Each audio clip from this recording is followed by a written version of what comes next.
I fight? I always liked WWF. My uncle always told me when I was a kid I would put on boxing boots and a big belt with a big belt buckle, sit on the bed and act like I was Rocky in there with Rocky and doing all kind of punches and stuff. I don't know where I became a fighter. I don't know how it happened, but I remember I started fighting all the guys about my size around town. Then I started getting more gutsy and fighting with more people. But I remember talking to a girl one day, we were just hanging out, and I was like, oh, so-and-so, he's the toughest of all the little guys. And she's like, no way, you're the toughest of all the little guys. And I'm like, really, me? I'm tough?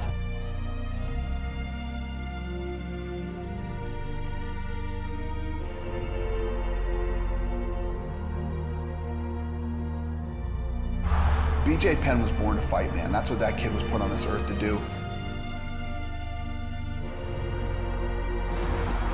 BJ Penn is the real deal. He is a born fighter.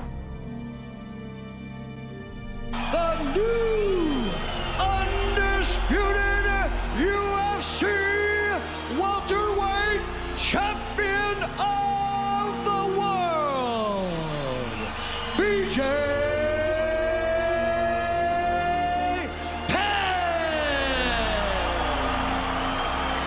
what you just did?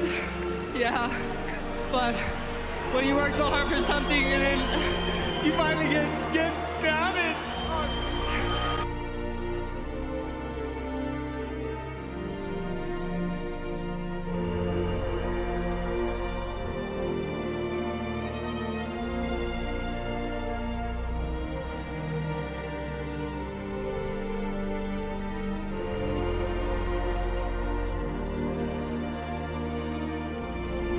Momir Pekovic told me to be the best. You gotta be one crazy son of a bitch.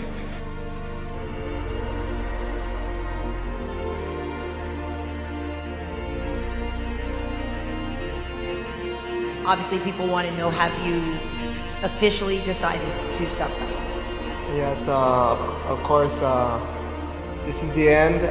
And my lasting legacy now is just gonna be in highlight reels and, you know, Dana gave me an opportunity to work with the UFC gyms and do different things, so you know I can continue to feed myself over, you know. He's one of the best 155 pounders of all time. He built that weight class. He built that weight class. In today's Neighbor Island news on the Big Island, former UFC champion BJ Penn has been arrested for DUI. Police say on Saturday afternoon, officers responded to a report of a reckless driver on a business property in Honoka'a. When they got there, they learned Penn had arrived earlier, was seen talking loudly to employees, and then driving off in a reckless manner. While officers were talking to employees, Penn returned and was arrested for driving under the influence. He was released pending investigation. We reached out to his attorney for comment. We're waiting to hear back. And the rarefied atmosphere where TMZ Sports found BJ Penn is a strip club, outside of a strip club in Honolulu, in a street fight. They got this video, which is, so it's BJ Penn and the bouncer. And we'll get into exactly why they were fighting in a moment, but BJ, shirt off, is the one on top of the bouncer here. Following up now on a story we told you about earlier this week, Maui police have finally released mixed martial arts fighter BJ Penn's mugshot, and here it is. Oh my God. Stop it, guys. Hey, stop. Punch again, punch again. Stop. Get out. Why? I don't give a fuck about your 30 grand. I get half holy too. You're not the only holy here. We're all niggas. We're all niggas, you fucking dummy. You dumb. BJ Penn was in a street fight in a bar. And when I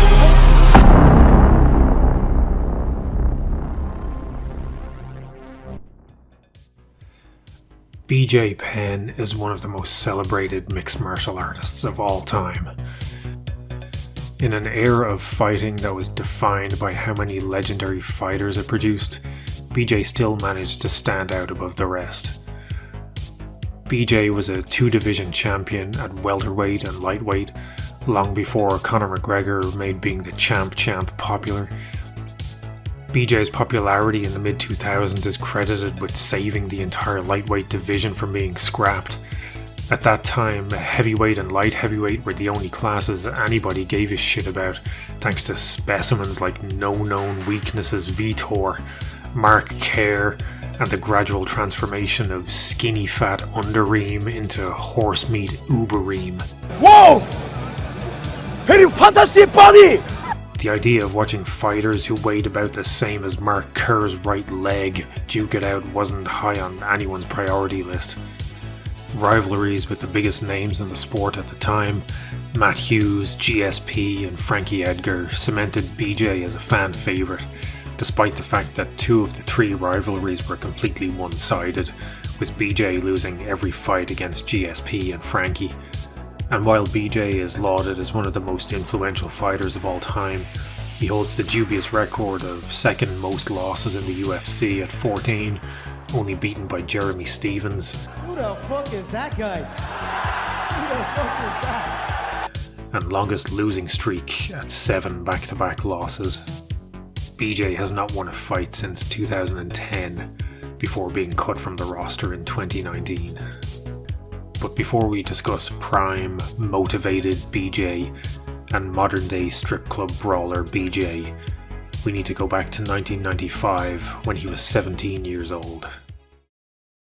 BJ was born and raised in Hilo, Hawaii, and even though his parents were upper middle class, the neighborhood they lived in was absolutely not. Penn and his brothers would get into street fights to keep themselves entertained, and by all accounts, BJ was what we here in Ireland would call a little bollocks.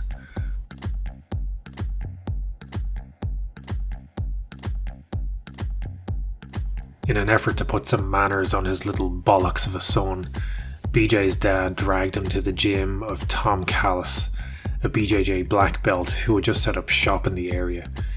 BJ's nickname, the Prodigy, is not just because of his love of European techno, but it turned out BJ was one of the most prodigiously talented BJJ practitioners in North America. After getting his purple belt, BJ moved to Nova União Gym and earned his black belt after a grand total of 3 years training. To this day, only 4 people have reached black belt this quickly: BJ Penn, Gio Martinez, Mads Burnell and Caio Terra. And only one person, Travis Stevens, has done it in less than 3 years. And Travis started Jiu Jitsu as a judo black belt and an Olympian, so he already would have been starting off at probably blue belt level or thereabouts. For anyone watching this who doesn't know that much about Jiu Jitsu, let me tell you something, uneducated fool. To put that into perspective, the average person training 3 to 4 times a week might reach black belt after a decade of training. Jiu-Jitsu isn't like a traditional McDojo style system where a 12-year-old will reach black belt level in a year or 2 just because they turn up. To earn a black belt in BJJ is one of the toughest things you can imagine doing, and doing it in less than a third of the time it takes the average Joe to do it is truly remarkable. Some people have said BJ's case isn't indicative of the average person's training, as BJ's family was wealthy enough that he could afford to essentially live at his gym. But whether this is really true or not, it doesn't take the shine off the fact that BJ accomplished something only a handful of people have been able to do since then. And he did it at a time where Jiu-Jitsu was still an incredibly niche sport, and most people who heard the name assumed it was some cheap power shit if they had even heard of it at all. Not content with making every other black belt look like a lazy bastard, in the year 2000 BJ went out and became the first ever non-Brazilian to win gold at the Jiu-Jitsu World Championship. Look, I don't want to go on a rant about how impressive BJ's Jiu-Jitsu accomplishments are.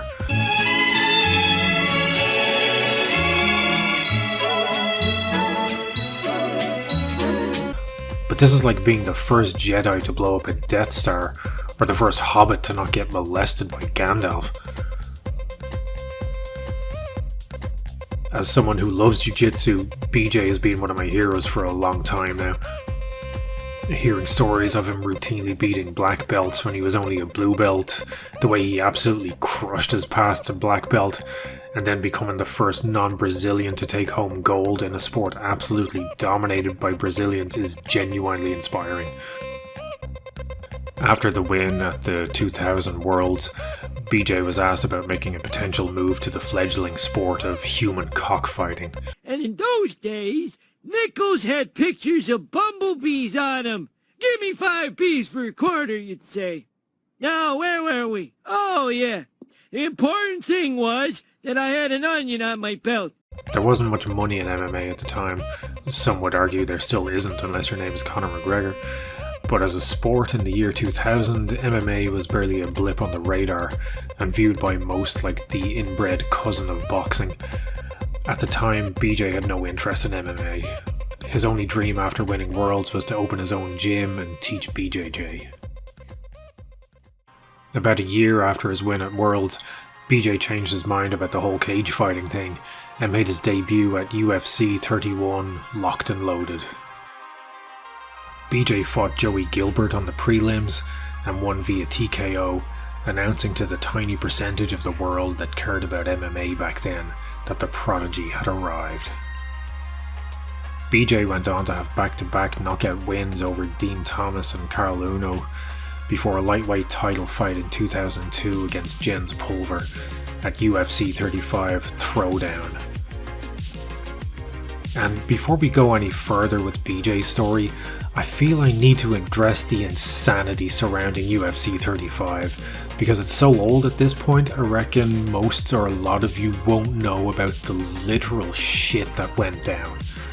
UFC 35 Throwdown should have more accurately been named Throw Up. Move this man! According to an interview with Pat Miletich, most of the event staff, trainers and fighters came down with a flu-like virus that was attributed to a hotel restaurant called The Octagon. Fighters reported suffering from dehydration, diarrhea, vomiting, and even fucking hallucinations, yet the event still went ahead. Do you want to be a fighter? Kevin Randleman confirmed he was so ill that he shit himself mid-fight. Eugene Jackson managed to win his fight despite having a fucking fever. And Rico Rodriguez fought Jeff Monson. Jeff Monson? Wait, where have I heard that name before? Aw, shit! Jeff Monson here. You like watching people get fucked for free? Watch me fuck Mark Kerr for free. I'm gonna fuck him. I'm gonna put these hands right around his ass and fuck his ass.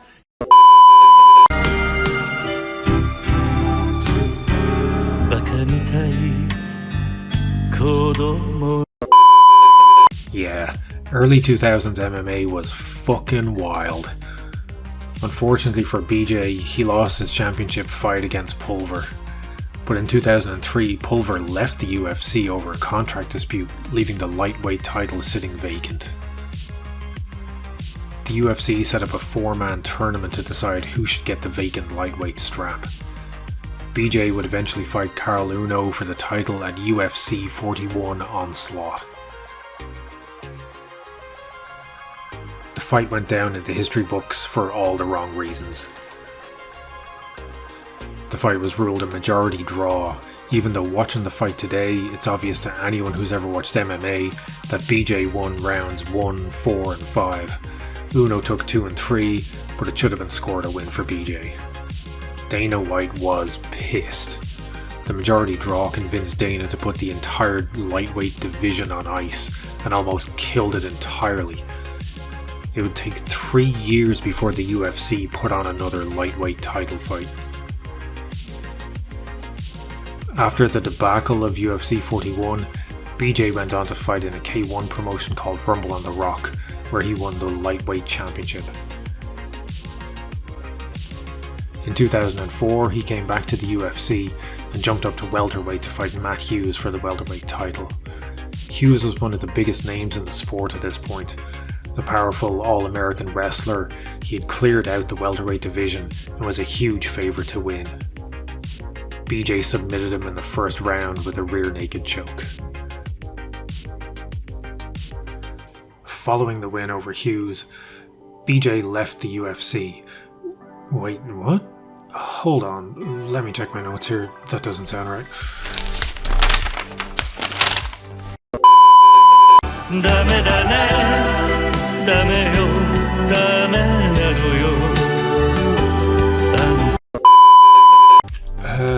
Yeah, BJ just up and left the UFC, citing a lack of interesting matchups at welterweight for him.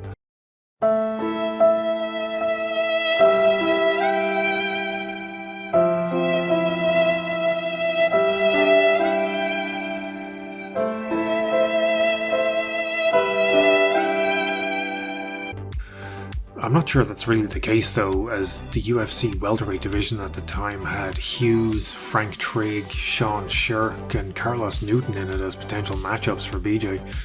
It's more likely BJ just wanted more money, but either way, BJ left the UFC, and if he really was looking for more interesting matchups, he certainly fucking found them at K1, where he had matchups against Dwayne Ludwig, Rodrigo and Renzo Gracie, and Lyoto Machida. Not content with beating Dwayne Ludwig at welterweight, BJ, who may I remind you is only 5'9", moved up to middle fucking weight and fought Rodrigo Gracie at 185 pounds. And not content with that either, he also fought Lyoto Machida at open weight. Machida weighed in at 225 fucking pounds, which technically made him a heavyweight, while Penn weighed in at 191 pounds. BJ returned to the UFC in 2006, and his return didn't go exactly as he'd hoped. He lost his first two fights, first to GSP for a number 1 contender slot, and then to Matt Hughes for the welterweight title after GSP was injured during training and couldn't fight. Following this, he returned to lightweight, scoring a win over Joe Stevenson for an interim lightweight title, which would then be upgraded to a full lightweight title after Jens Pulver was stripped.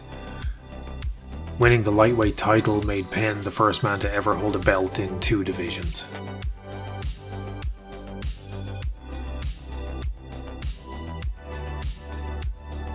BJ fought GSP for the welterweight title again, but GSP proved to be BJ's Moby Dick, because I'm pretty sure that book is about a guy struggling to wrestle an overly greased French-Canadian whale or something like that. BJ lost pretty badly to GSP, with his corner throwing in the towel in round 4 after taking a mauling from GSP. The big controversy at the time involved GSP's corner being accused of slathering GSP in Vaseline like he was Madonna's backup dancer to make him harder to grapple, which may have been true, but I personally believe it was a smokescreen and was just GSP playing 5-dimensional hollow chess to throw people off the real way he cheated in that fight. You know what, I'm tired, I'm gonna tell you the truth. Yes, I did cheat. I did cheat, everybody. I can't handle the pressure anymore, I'm falling apart. I did cheat, but not in a way that people think. If you look at the fight closely, in BJ Penn entry to the octagon, when he's walking to the octagon, you can see how I cheat. I hire a man to kiss BJ Penn on the mouth on his way to the octagon. And at that precise moment, BJ Penn lost all his strength and all his focus, and the fight was mine. GSP is a goddamn mastermind of mental warfare. GSP is the fucking Sid Meier of MMA. After the GSP fight, BJ went on to have back-to-back successful title defenses at lightweight against Kenny Florian and Diego Sanchez. This was probably peak motivated BJ Penn, but his next defense against Frankie Edgar saw BJ lose the title via unanimous decision. Penn would go on to lose an immediate rematch against Edgar.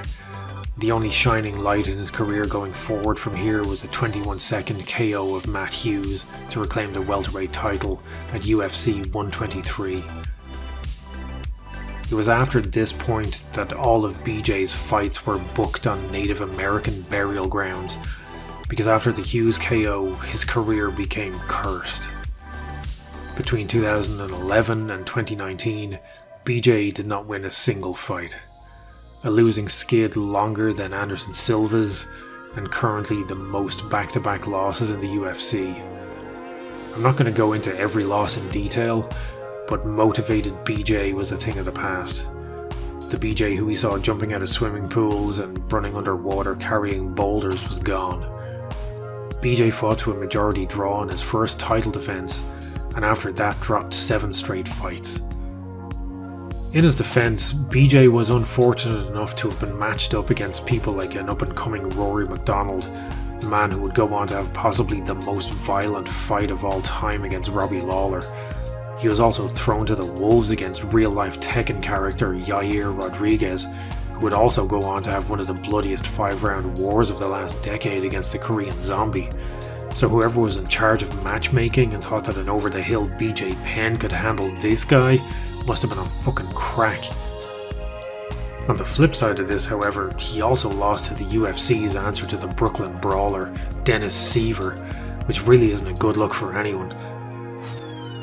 His last loss was to Clay Guida, and while the Carpenter isn't a bum like Seaver, he's still a pretty depleted fighter long past his prime who BJ should have stood a good chance against. BJ was stuck in that mentality of wanting to go out on one last win, much like Anderson Silva.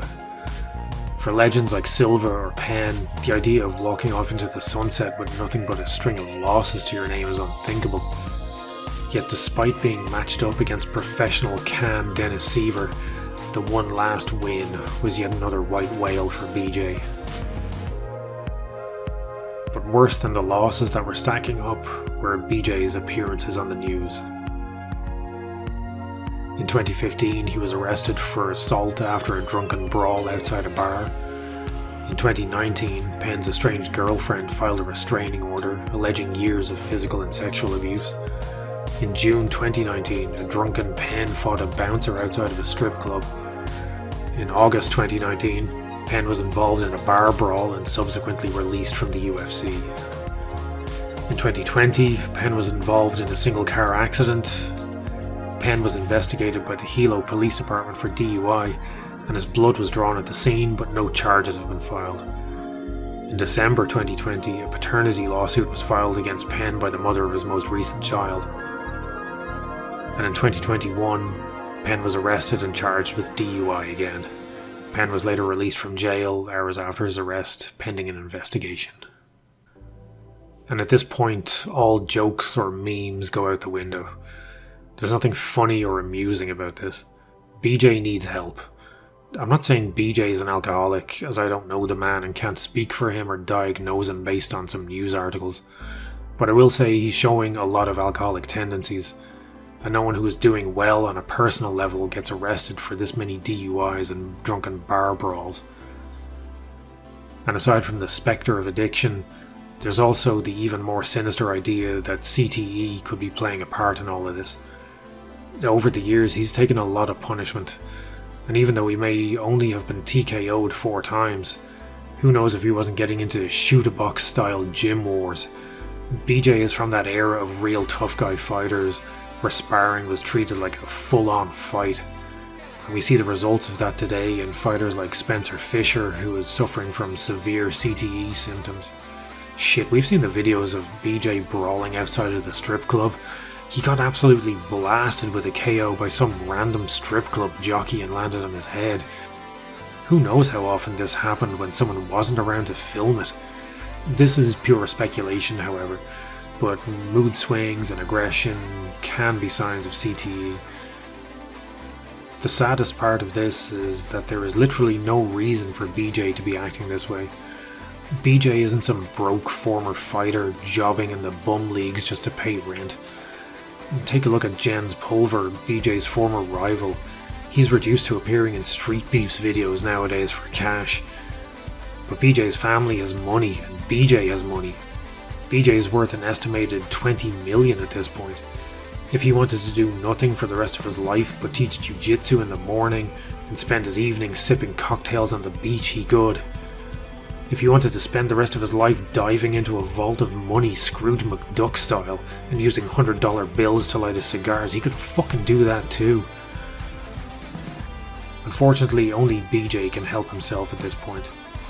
I'm not going to preach here and say BJ needs to do this and BJ needs to do that, but he should consider taking a long hard look at his relationship with alcohol and strip clubs and decide if this really is the route he wants to keep travelling. None of us want to see BJ washed up in jail or brawling in a titty twister parking lot. We don't want to get depressed watching his classic fights.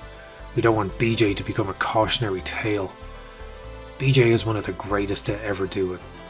One of the most charismatic and entertaining fighters of the early days of MMA. A jiu-jitsu pioneer from a bad neighborhood who growing up had only one ambition: to own Hilo. And now he has the money and the fame to do that.